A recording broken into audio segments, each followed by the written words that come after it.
I know we're celebrating the Denver Nuggets' first NBA championship, but we're kind of not.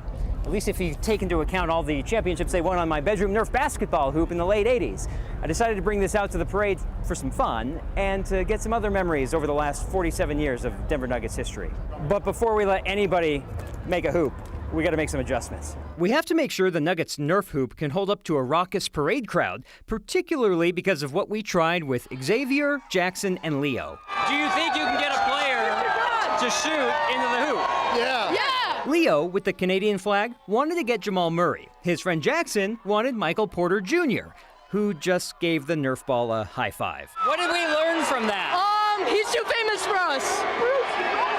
We can't get a starter. While getting Nuggets to take their shot proved a bit difficult, those out here for the Nuggets could not wait to try. Yeah, we've had Nerf hoops in our house for years. Mitzi Wasserstein had a front row parade spot with her mom Paulette, one row closer than the tickets they used to have to see the Nuggets. These guys had second row seats to the Nuggets back in the 80s. During the David Thompson years and, Dan Issel and so forth. And like Thompson and Issel, Wasserstein had the touch. I jumped up and I done like a dunk, and the whole door frame came down. That's a pretty cool story from the guy named Cool. I mean, if you're not the parent who needs a new door because of a Nerf. And there's the times where you miss a shot and then you get your own rebound and put it back in and you do the buzzer beater and you're counting down 3, 2, 1. So it was great to see the Nuggets finally come out with the win. I never missed a shot, though. Yeah, of course. Nobody ever saw it either. Greg Johnson from Highlands Ranch is one of the reasons we reinforced the hoop before we started. Luckily, it's a breakaway rim that could get put back together for this. Someone we don't know made a basket from the fire truck, so it's back to trying to get a player to take their shot. We'll yell. That's your strategy? Everyone's yelling. No, we're gonna scream louder. Don't ask me how, but that strategy worked for this. Here we go.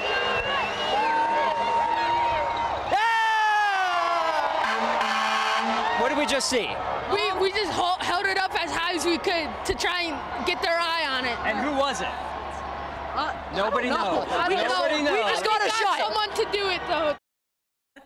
All right, let's clean up a few things first. Who the heck made that last shot? Here's a closer look at that guy.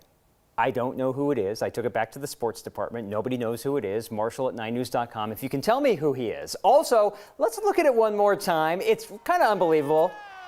People on the route could not make it from 3 feet away. Nothing but net. And then there's this first guy.